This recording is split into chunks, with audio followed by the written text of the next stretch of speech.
It's all yours, Burt. Okay. Hi. Thanks for letting me into your homes, all. Um, audience. I grew up in Baltimore, but I have spent the last 44 years in Arlington, actually maybe even longer than that, in the Westover area. My kids went to Tuckahoe and Swanson and Yorktown. And my daughter now lives in Falls Church, just a couple of miles away, and with a couple of kids and my husband. And my son lives on the other side of the river, in North Potomac, also with a couple of small guys at home and a wife. And so, I'm kind of as local as one ordinarily gets around here, I suppose. Um, I was a journalist for many years, uh, mostly at a small magazine called National Journal, covering the White House and other things. Um, and I've done some writing and editing for the Atlantic. I wrote three books of nonfiction. I'm starting at about age 50, including my favorite was about baseball in Baltimore and Brooklyn in the 1890s, and then two other nonfiction books about basically life in Washington, historical life in Washington. And then since then I've written three novels. And actually, let me explain how they got to be. I was working on a book, nonfiction book, about the Supreme Court in 1937 and FDR's attempt to hack it. And I was sitting in this very chair, in this very room, looking out this very window, which you can't see, probably a predecessor computer here, and thinking, I'm kind of stuck one morning, kind of trying to get started about the Supreme Court, and thinking, a murder mystery in the Lincoln White House. Wouldn't that be cool? That'd be just really fun to do. And so I'm sitting there contemplating that kind of aspiration. And about 30 seconds later, I got John Hay as the detective. I didn't even know I knew who John Hay was.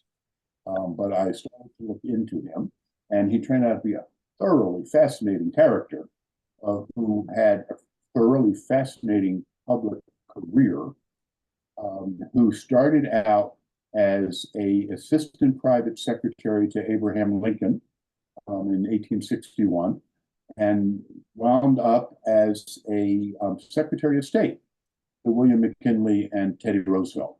And so the more I looked at him, the more I got interested in him. And the editor of my baseball book I was talking to about this idea, he said, why don't you make it a series? Because publishers like series, because if you read an early one and like it, you'll keep buying them. If you read a later one and like it, you might buy the previous ones. So publishers are kind of into that. And so I had recently read a John Updike's four novels about Rabbit Engstrom. He's kind of a jerk, actually, as opposed to Hay, who was not a jerk. But he wrote four books about this kind of jerk who's probably pretty much Updike, at different stages of his life, at different ages. And I really liked that idea. And so I ended up writing three books of John Hay, first at 23, then at 36, and then at 63. I wrote the last two out of order. And I'll get to those in a minute. First, it required that I find a new agent, because my then literary agent only handled nonfiction. So I found an agent through a friend, a New York agent, and I went up to meet her, and I liked her a lot. And she said, if you want a serious detective, he's got to have quirks. I kind of laughed. Really? And she said, yeah, no, it's got something that readers will kind of identify with him. And the classic case of this is Rex Stout, who wrote a series of novels about a detective named Nero Wolfe, who was this 300-pound guy living in a brownstone in Manhattan who drew orchids on the roof. Okay, so then when you think about Nero Wolfe, that's what you think about. So I spent about 6 months trying to think of quirks. And I ended up with two of them. One is Hay as a poet, which he actually was. And I never much liked his poetry, but the poetry that made him famous I quite liked, which was a kind of a frontier dialect, which I thought was very good. And the other was sort of late 19th century poetry, sort of the sort I never much cared for, I guess. And he was actually a class poet at Brown University, Brown College. And his class poem was impenetrable. It's like 390 lines of, I don't want to say gibberish, but it's just impossible to get through. Anyway, so that was one. But being a poet, not that great a quirk by itself for a detective. So I thought some more, and I decided I'm going to also make him a boxer. And I've been just then doing some boxing on my own and was looking for a way to write about it because it's a really interesting world. And I found it all fascinating. And so I also really, he was not a boxer as far as I know, but I really like the idea of both a poet and a boxer. And so that's how I made him, quirky. So I spent about so the agent took me on. I spent about 5 years writing this Lincoln book, which was hard, which was just really, really hard. I was doing a lot of new things I'd never done before. Writing dialogue, which is tough, and developing characters and relationships and plotting a mystery. Writing a dialogue is really interesting because I've never been an actor. I mean, my theatrical debut and farewell to the stage were like back-to-back nights in high school. But what they say about actors and actresses is that people are complicated, right? And so you have a lot of different slivers of yourself. And that what actors can do is sort of dip into that sliver of themselves, which correlates with the role that they've got, and make it full.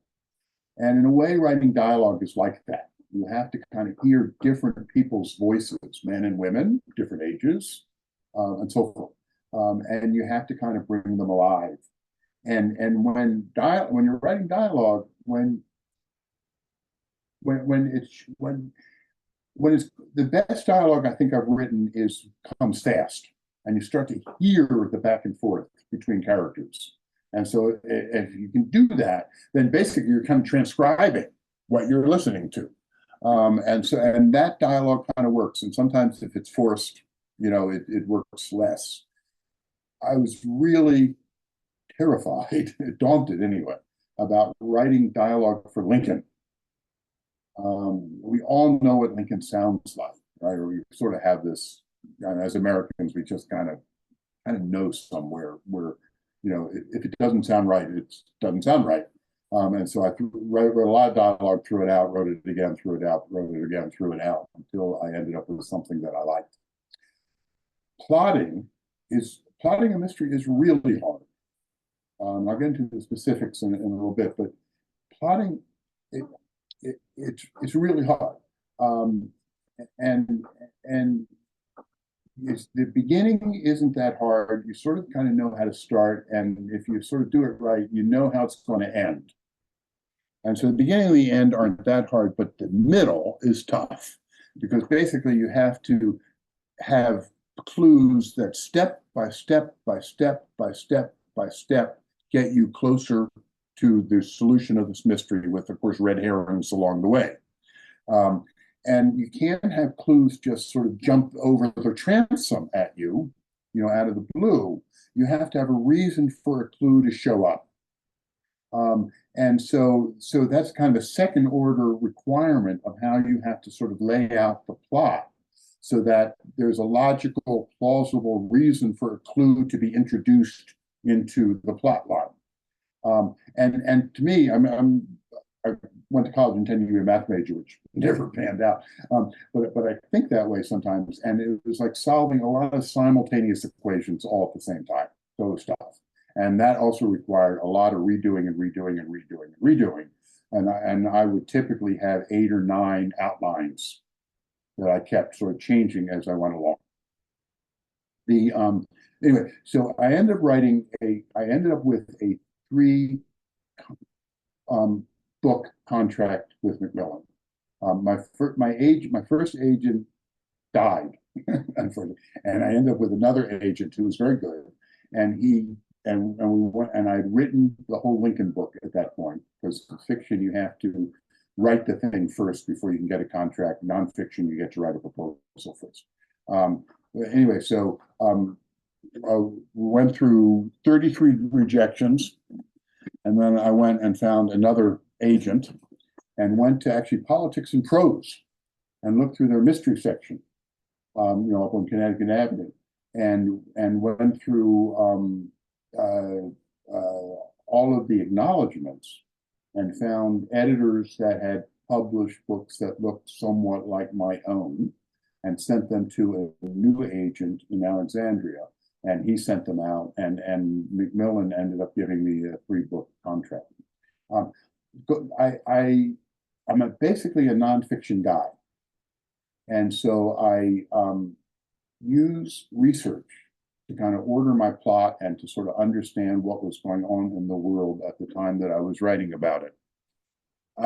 The first book was on Lincoln, and I wanted to find a death that I could turn into a murder. My shtick in these things is basically to find real events, murders or deaths or near deaths, that I can turn into something nefarious and leave everything else the same. And so for Lincoln, I was reading through Lincoln biographies and learned that in 1862, his 11-year-old son, Willie, died of what the doctors said was typhoid fever. I went to the National Institute of Health, to the National Library of Medicine, and was talking to the gentleman there, a doctor who's great, who's really good at figuring out how you could turn sort of innocent things into something nefarious, and found a drug that, if given too much, would, a mercury-based drug, which was actually common at the time, which could turn into, which would kill somebody in a way that looked like a typhoid fever death. So I used that, and I kept basically all the facts, all the events, and all of the major characters the same, which required sort of investigating those characters and making them into real people. The second book, written out of order, was about Teddy Roosevelt in 1902, when John Hay was 63 years old. And in 1902, about a year into his presidency, he was doing a campaign tour of New England and was in Pittsfield in western Massachusetts in a carriage heading toward Lenox, Massachusetts. And a streetcar coming down the hill collided with him at an intersection and killed his Secret Service man instantly by throwing him under the wheels of the streetcar. And threw Roosevelt 30 or 40 feet in the air, landed him. He was in a wheelchair for a while, really damaged his leg. And by some accounts, it contributed to his death some years later, like in 1919, I think. And I turned that into an attempted murder. And then got in, looked at the motorman who was running the streetcar, and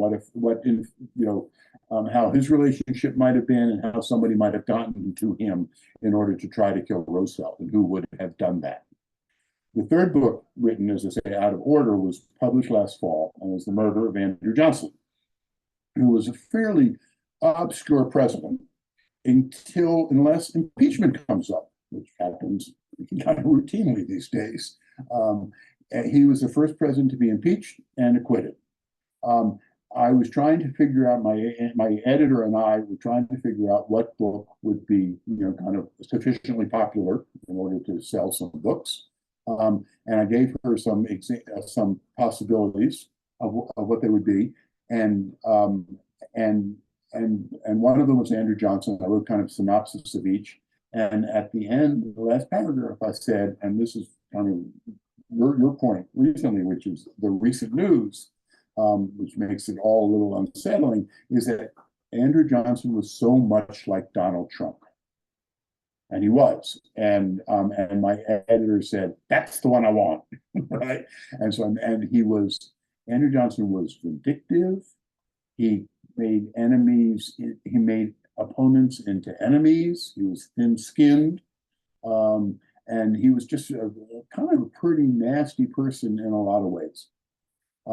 And so I managed actually to write a book about Trump without ever mentioning Trump, with one exception, where there was a new book out.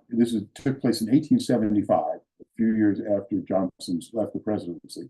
And it was a bestseller, or at least in bookstore ads in the newspapers, of something called The Odd Trump, a Novel, which I've actually read part of at the Library of Congress, and it's not great. I read the first few pages and put it down. But anyway, that's how. So when impeachment comes up, Andrew Johnson gets back into the headlines, or at least in sort of into op-eds or so forth, deep into the newspaper. Now, what's interesting is that his impeachment was very much like the House Republican attempt to impeach Biden, which they now dropped, of course, unless Speaker Johnson brings it back up again. They desperately looked around. Johnson was a terrible president who basically undermined Reconstruction. Lincoln was going to be merciful toward the South. He chose Johnson. This is the only time in American history that this has ever happened, though there's talk now about it again if Kamala Harris chooses a Republican as her vice president, which is, people, at least letters to editors are suggesting that she do. Lincoln was a Republican and chose Johnson, a Democrat, as his vice presidential nominee, or ran with him. And his fingerprints were kind of not on it, but it was sort of clear that he was okay with it. In 1864, when Lincoln was running for re-election, and it looked rough for him because the Union was losing the war, and they wanted the incumbent vice president, who was a radical Republican from the state of Maine, basically offered nothing to Lincoln to improve his chances for re-election, and so he chose a Democrat. Only time this has ever happened, changed the name of the Republican Party to the Union Party, in hopes of getting basically Democratic votes in the North, in New York City and in Baltimore and Philadelphia, and places where kind of Democrats who were sort of working class folks were numerous, and not necessarily against the war because they were being drafted and didn't have enough money to buy their way out. So he chose Johnson. And 42 days later, Lincoln was shot, and Johnson becomes the president. Extremely unpopular president, who tries to, quash the Freedmen's Bureau, tries to undermine Reconstruction in every way he can, gives amnesty to all the Confederates, including Jefferson Davis. And becomes a president that the radical Republicans in Congress hated, and in my book for good reason, or in my thoughts for good reason, not necessarily in my book for good reason, but that too. But you cannot impeach a president for being a lousy president, because according to the Constitution, it has to be high crimes and misdemeanors. Bribery or treason are high crimes and misdemeanors. At the Constitutional Convention, there was talk of making maladministration, being basically lousy at your job, as grounds for impeachment. And James Madison said, no, don't do that, because that's what elections are for. And then we would always impeach presidents if, the majority in Congress was against the president. There would constantly be impeachments. And so they turned down the grounds of maladministration as the grounds for impeachment. And so they had to find grounds in which to impeach Johnson. And they eventually did. I mean, they had written a law that was enacted over his veto called the Tenure of Office Act, which said that the president could not fire a member of the cabinet who had been confirmed by the Senate. And so he fired the war secretary, and they got him on that. They impeached him on those grounds. Now, it turned out that this law was declared unconstitutional a few years later, And it's not even clear it applied to Johnson because Lincoln was the one who had appointed the war secretary, and the wording of the law suggested that only Lincoln would be subject to the law and not Johnson. But anyway, they impeached him anyway.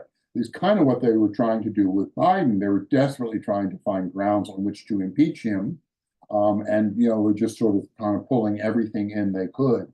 They ended up not doing it because some of the Republicans wouldn't go along with it. And so they left Biden unimpeached, but they did get his Homeland Secretary. That now, given what's happened the last few days, is sort of, all by the boards. But I've made these books in the structure of them is whodunits. But I've tried to do more than that with them. I've tried to give kind of nuanced and accurate pictures of the world as it was then and pull the reader into it. Let me do one quick example. Let's see if I can find this fast. Let me do a short reading, and I'll go back to talking. And this is his Hayes idea of Theodore Roosevelt. Too often, I made the mistake of judging presidents as people. Idiotic, I know, for a Secretary of State, but I had befriended enough of them since Lincoln not to be cowed. And in this regard, I had to admit that Theodore came up a little short. Not that I was pure. Yes, he had the noblest traits: intelligence, fidelity, passion, sincerity, honesty, a grasp of history, a good heart, not to mention gobs of courage, physical and moral. His undeniable virtues were entangled, however, with a fixation on himself and a belief in his own rightness that scared me. He was warm to his friends. His thank you notes were sonatas in paper and ink, but quick to belittle his political opponents as antis or eunuchs. You didn't want him at your dinner table if anyone else had a desire to talk. Here was a man of substance and probity who was still in many ways a child. You had to remember, as his best man said, that Theodore was about 6 years old. I liked him, I did. I made allowances for youth. Maybe he was stuffed fuller with talents than any mortal could handle with grace. I've been drawn to historical fiction. I'm kind of a nonfiction guy as a journalist, and I wrote nonfiction books. And good nonfiction delves into character and motivation. But fiction lets you experience it from the inside and what it felt like to be there and to be that person. I've always kind of operated close to the line. So my nonfiction books, I tried to write like novels, taking dialogue from, I'm a purist about quotes and quotations and stuff.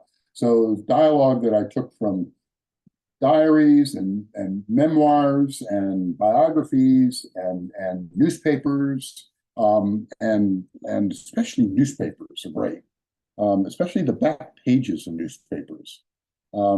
And so I would spend a lot of time with the Evening Star, which was a way better newspaper than the Post, basically, for its entire life. And for the Johnson book, a newspaper that I had never heard of before that only lasted a couple of years, called the Washington Chronicle, which is actually a really good local newspaper. And these things you can find either at the DC Library or at the Library of Congress. Library of Congress being this absolute national treasure of ours. And so, I mean, that's where you can find, like, the collisions between, carriages and a kid being thrown out, kind of like what happened in Pittsfield later. Or, fires on the street corners downtown. Or, a theft from the Treasury Department that was kind of engineered or at least helped with the saloon keeper at 12th and Pennsylvania Avenue. And so you can find just great stuff. My favorite quotation about the difference between nonfiction and fiction is from Mark Twain, which is, truth is stranger than fiction because fiction is obliged to stick to possibilities. Think about that a second. Fiction has to make sense. Fiction has to be plausible. Nonfiction, nonfiction can be anything. right? Totally implausible. If somebody wrote a novel about 9/11 and the planes flying into the World Trade Center and into the Pentagon, that'd be a schlocky novel, right? But in real life, it's a dramatic event, as we know. So I once heard Toni Morrison on NPR being interviewed, and she said that she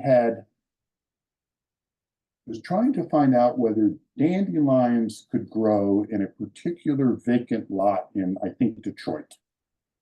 Now she's writing novels, right? But she needed to know that, to know what was plausible in her head. I mean, the fancy word for this is verisimilitude, the feeling of truth. And that's what she was aiming at. I subscribe to that totally. And so I used what was really happening to kind of shape the plot. And for the Andrew Johnson book, I'm killing him off. I mean, he died in 1875, 8 years after his presidency. And he went back to Tennessee, disgraced because he had been impeached. He tried to get his Democratic Party to nominate him for the presidency in 1868. They wouldn't do it. He ended up at the end with 4 votes, against somebody who got destroyed by Ulysses S. Grant in the 1868 election. Anyway, I found 2 really amazing things about him.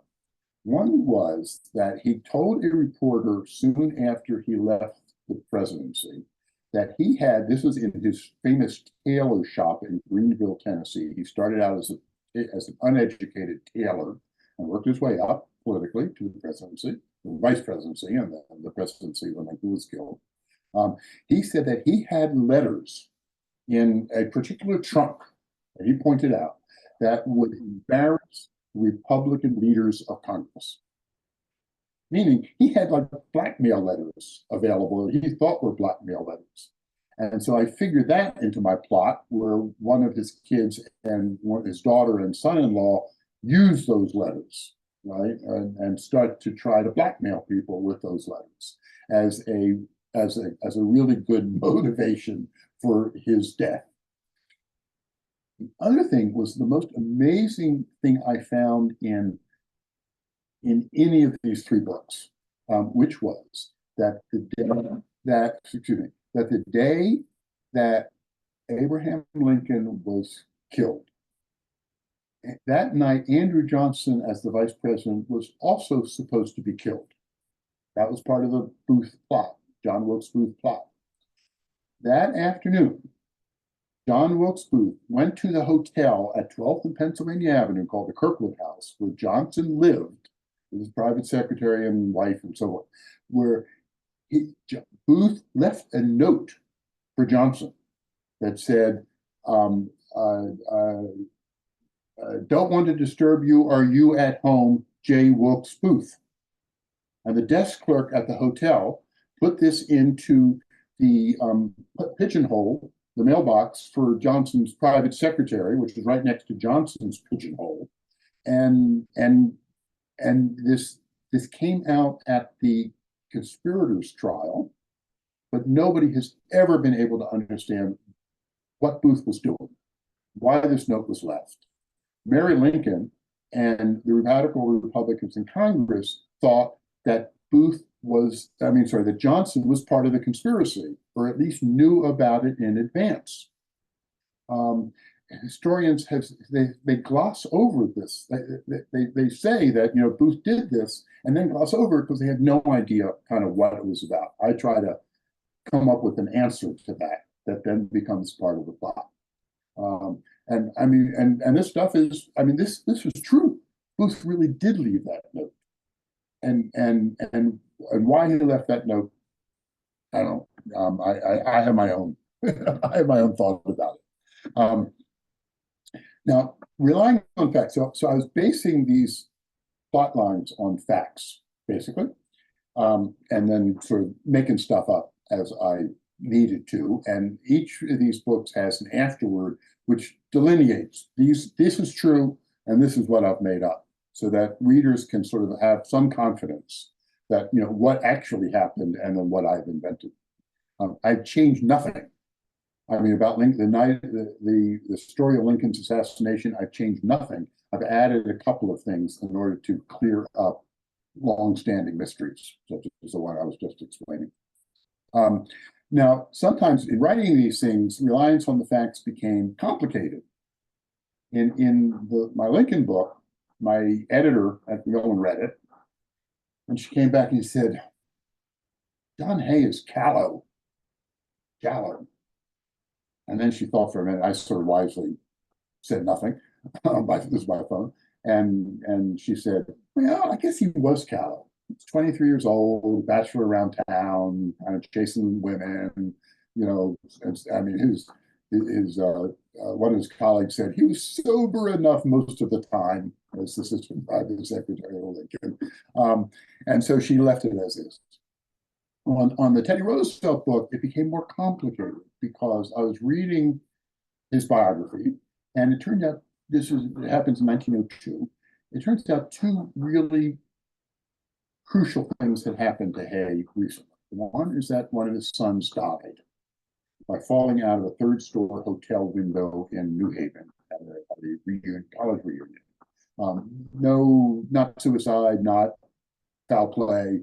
He was just, 3 o'clock in the morning, with a cigarette, smoking cigarettes in the windowsill, and probably had too much to drink and fell out.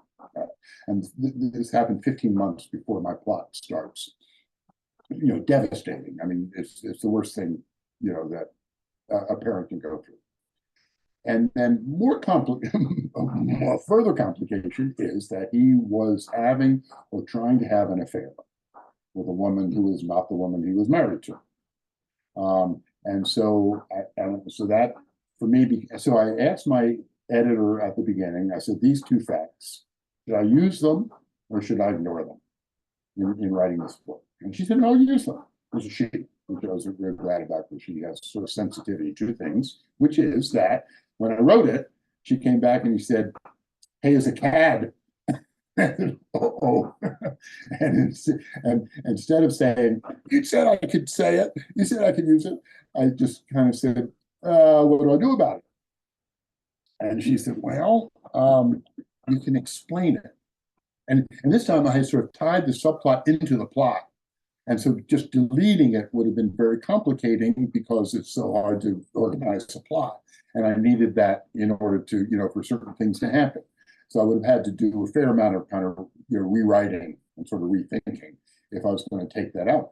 And I said, okay, what do I do about it? And she said, well, each time that this comes up, explain him. Why is he doing that? What is going through his head?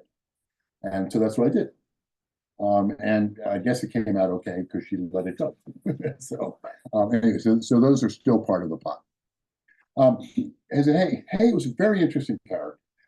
He grew up in a little town called Warsaw, Illinois, on the Mississippi, which was then the frontier. So he was kind of considered a Westerner when he went to Brown.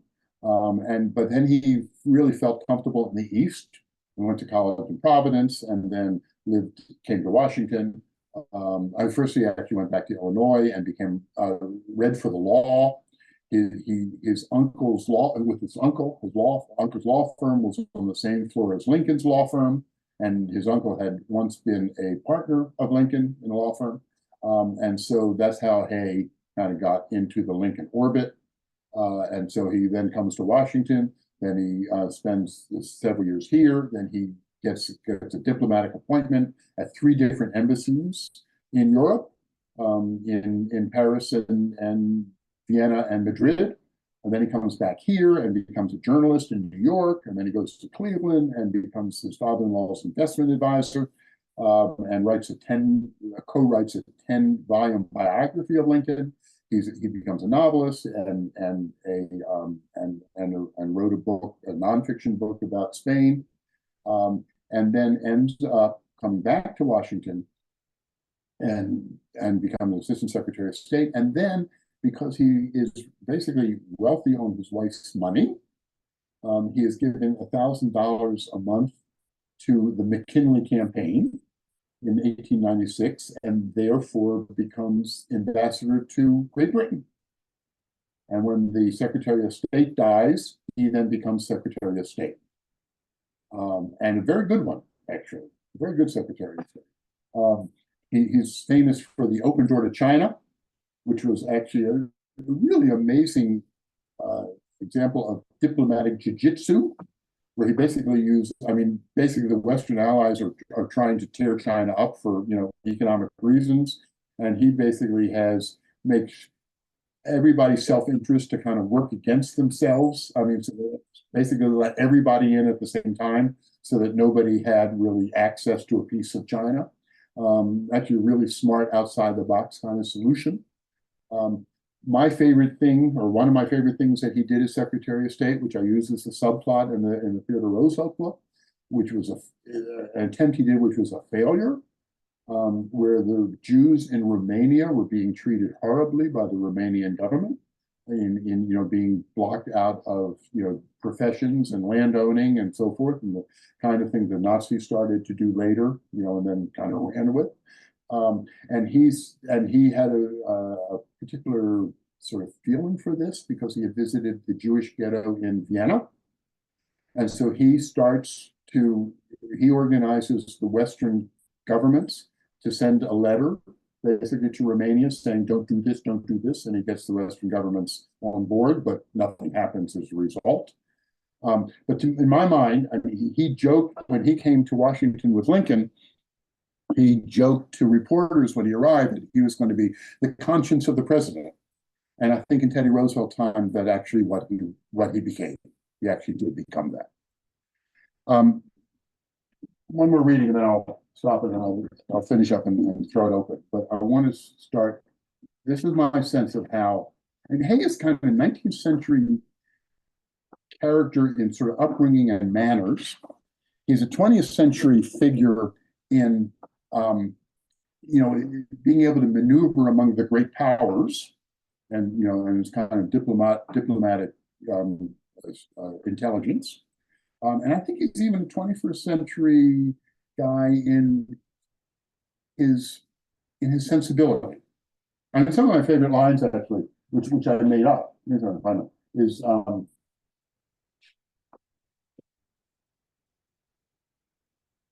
well, anyway, it was one of my lines in the Teddy Roosevelt book is most of the mistakes I've made in my life have come from telling the truth. And so I try to do kind of sly, statements about the state of the world. Anyway, this is sensibility. This is the beginning of my Andrew Johnson book. Saturday, July 31st, 1875. I'll confess that I'd longed for a son. What new daddy doesn't? But I wouldn't swap a bare-knuckled champion to be for the tiny girl who was smiling and squirming in Clara's arms. Helen was 4.5 months old, and she still had a sweetness I could smell halfway across the room. She started to squeal.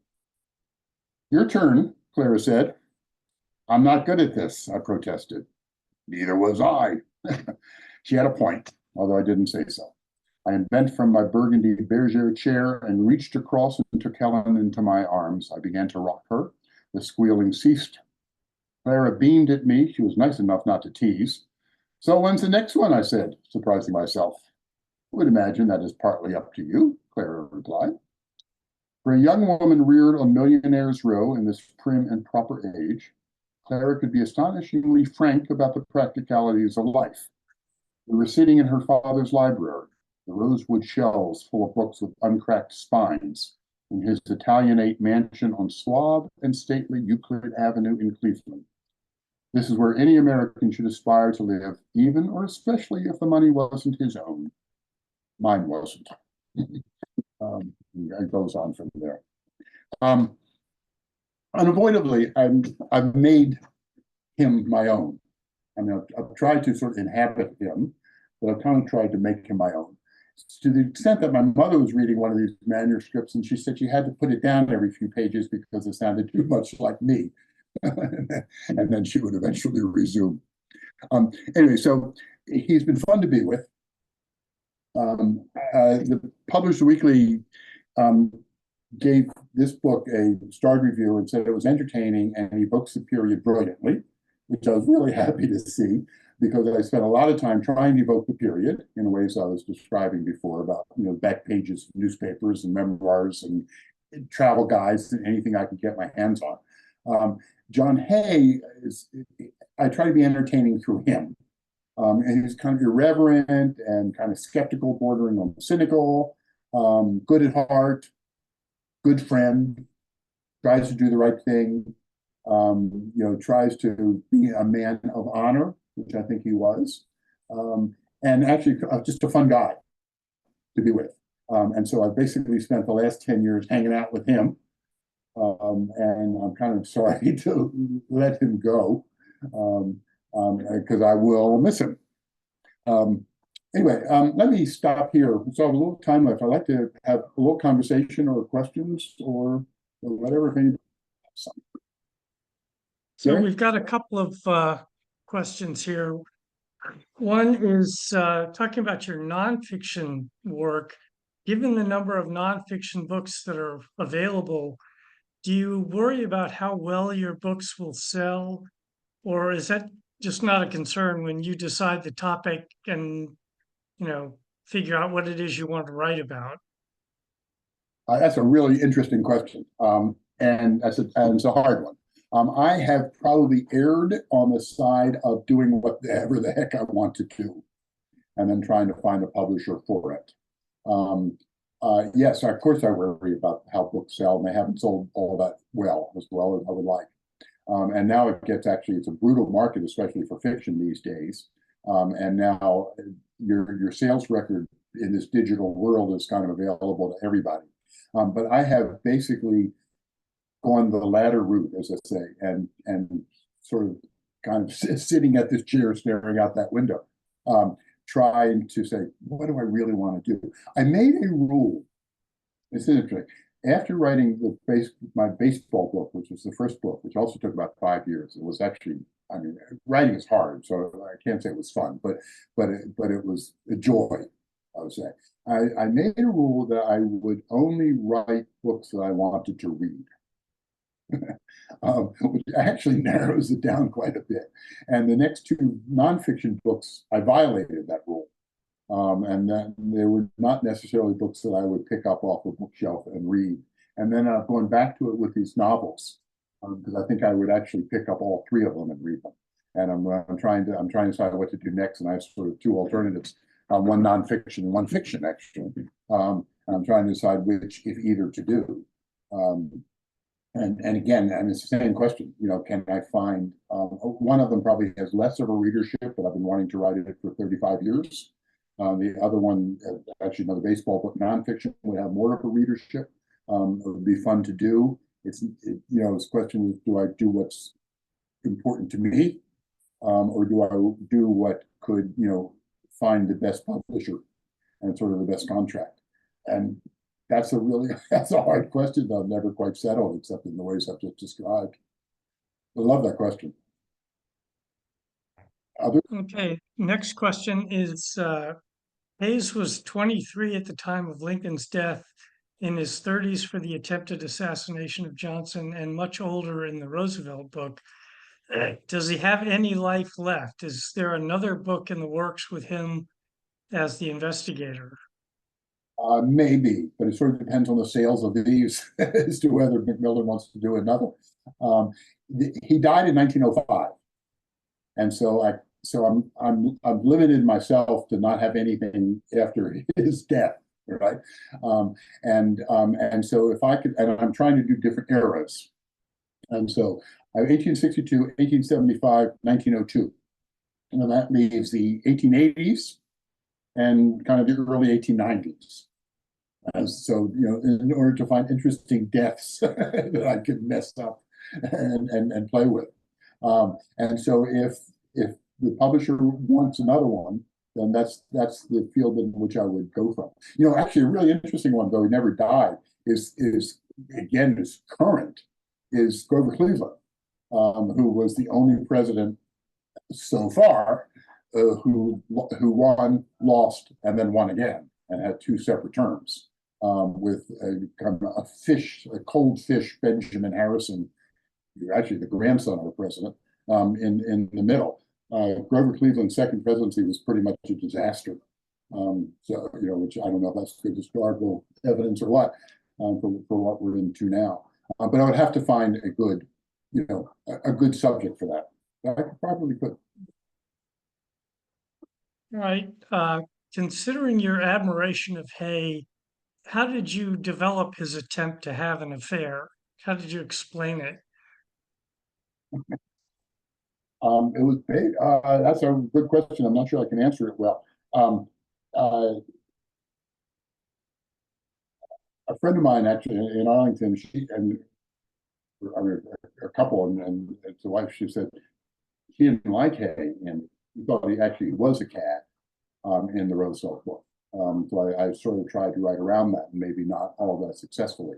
It had to do with what he was going through in his life, and this death of his son, and leaving him completely at sea.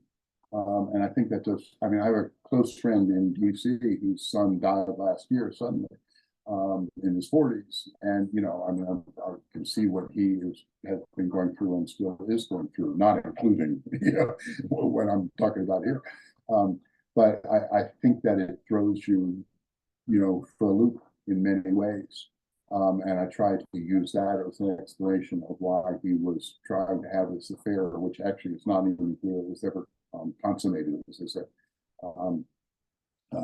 But it certainly made him a complicated figure. I wish I had a better answer to that. But I tried to do that in the book to explain it. Okay, we've got a question and a comment about Lincoln's assassination. Regarding the night that he was assassinated, did he have any bodyguards with him when he went to the theater? No, none. And he was sitting in a Ulysses Grant and his wife were supposed to go to the theater that night, and they ended up not doing it. They ended up sort of getting away to New Jersey, and he had I can't remember who, a young couple with him. I can't remember how he knew them, and they were there. I mean, he was the young guy was a military guy, but they were just sitting there. No, there was no. Booth was able to go up to the door of the president's box, and there was no Secret Service there. The Secret Service was not tasked with guarding the president until McKinley was shot many years later.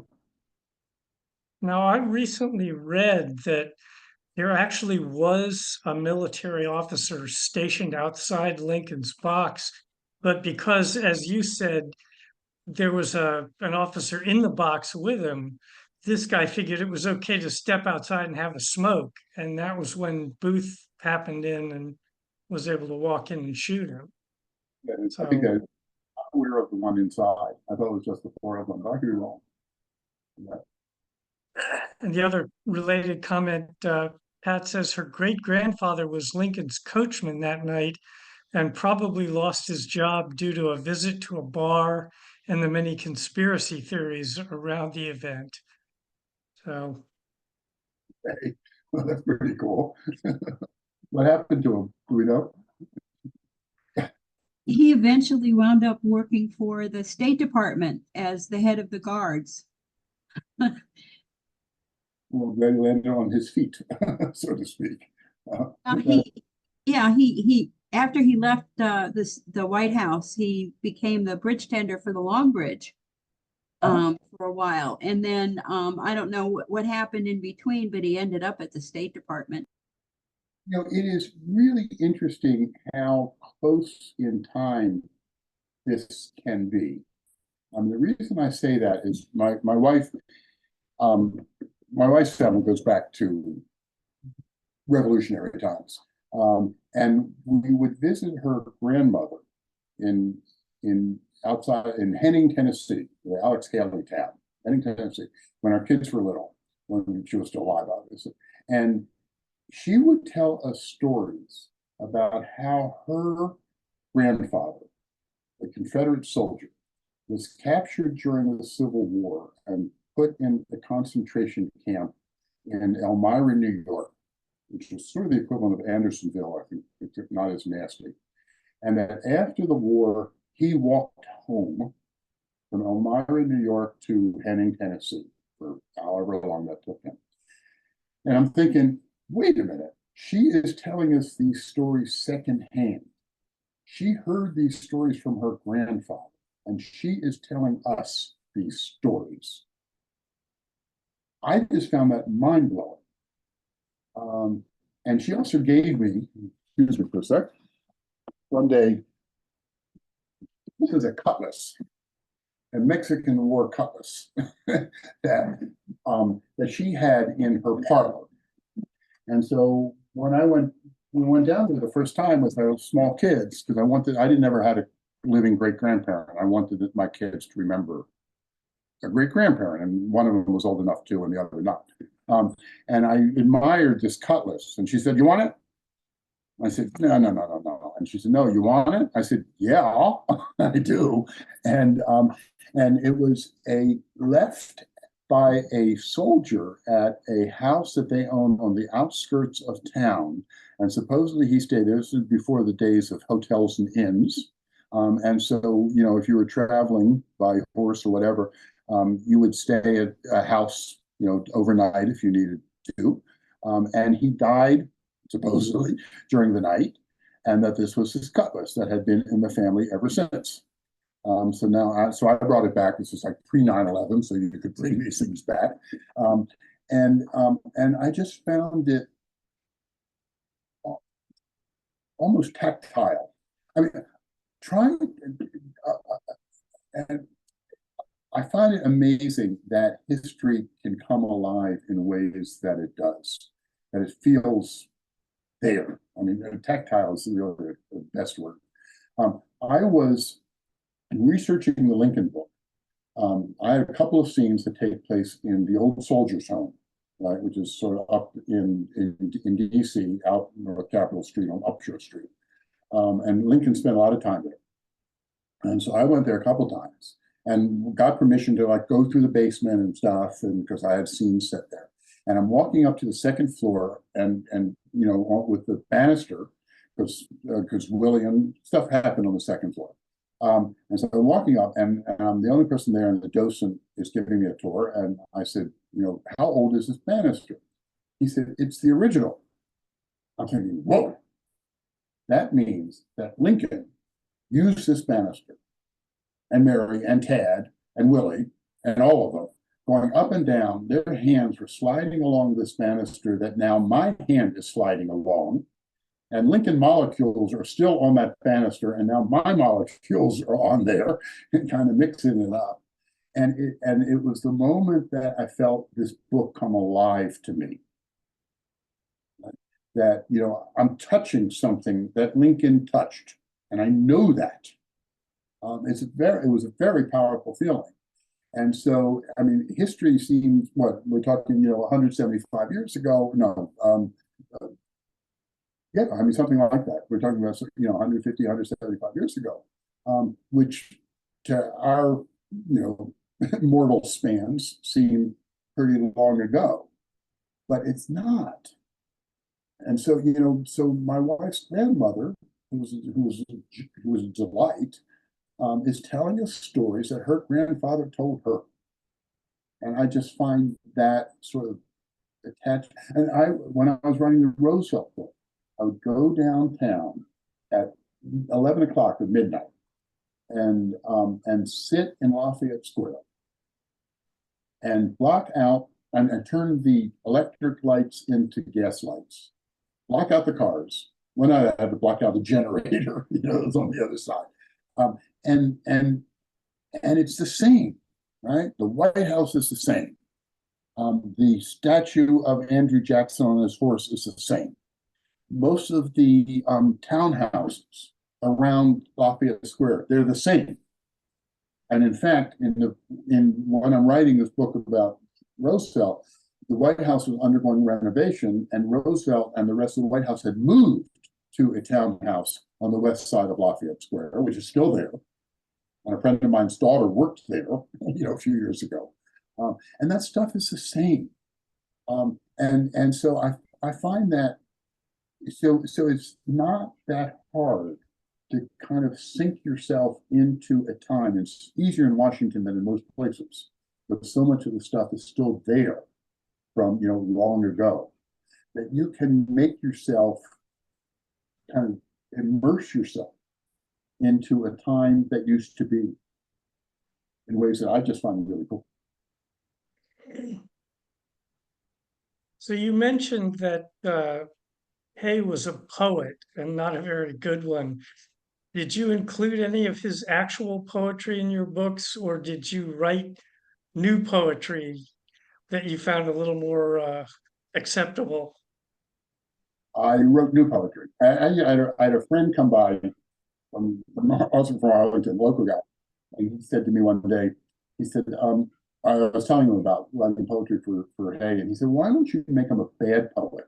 I said, "Okay." One, I kind of think he was, and two, it's a lot easier to write bad poetry than good poetry, and so that's what I did. I did not use his poems.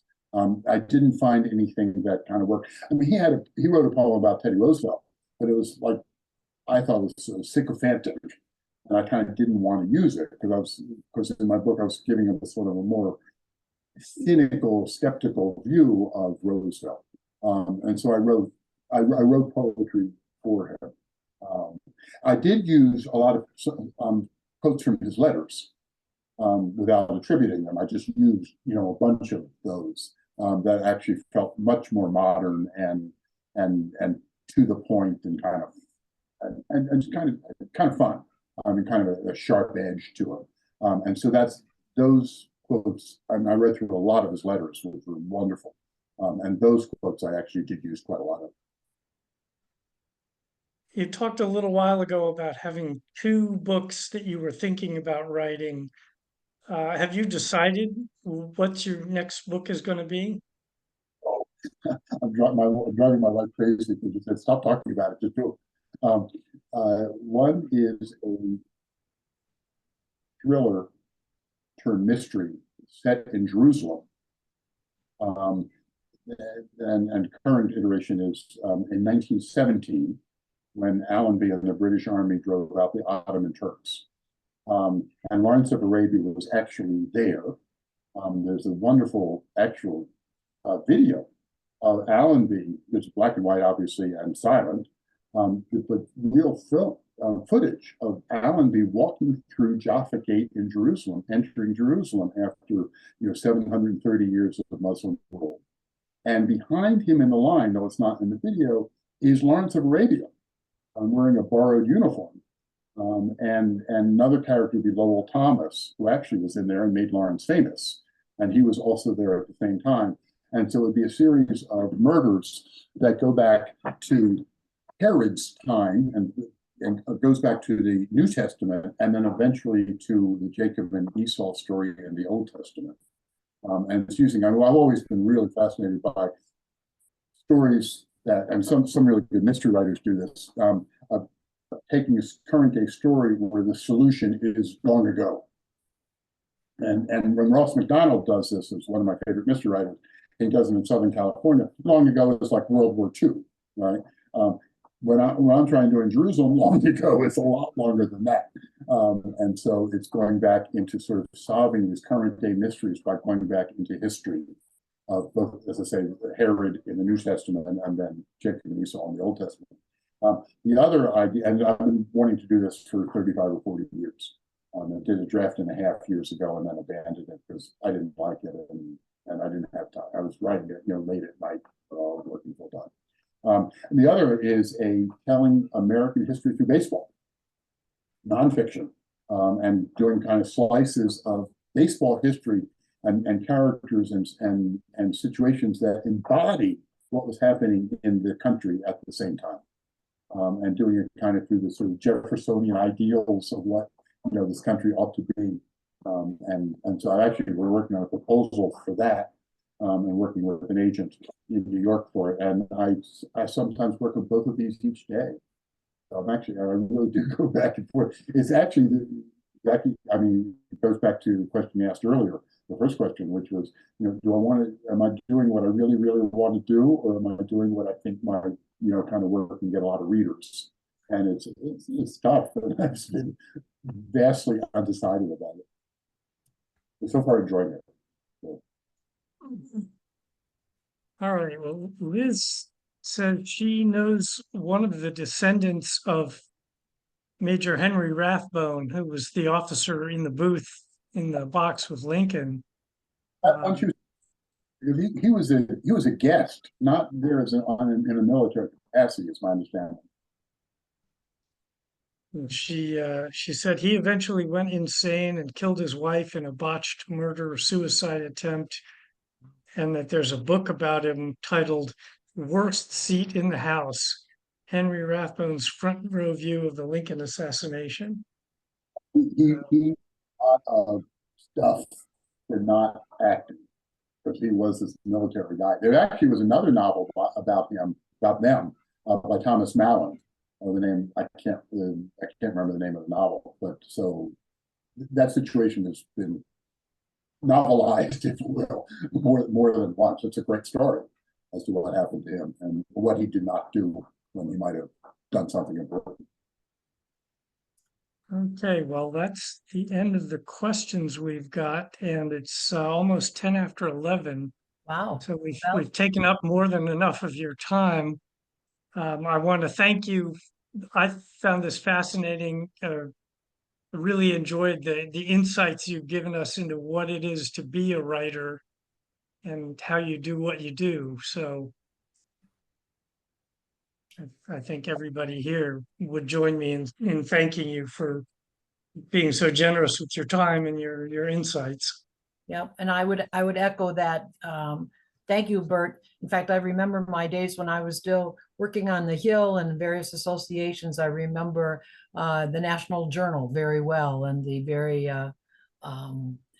academic and astute articles that appeared in the National Journal. So it was a pleasure to have you on the show. So I just wanted to remind everybody that next week on Coffee and Conversation, our guest will be Sandy Nuzzo, who is the outreach coordinator for the Prevention of Blindness Society of Metropolitan Washington. So sounds like she will be having a good presentation about that society and what you need to know about vision impairment and other treatment, support, and services that the society offers. So be sure and tune in next week. And until then, have a good week. And at least the weather is a little bit cooler. And stay healthy.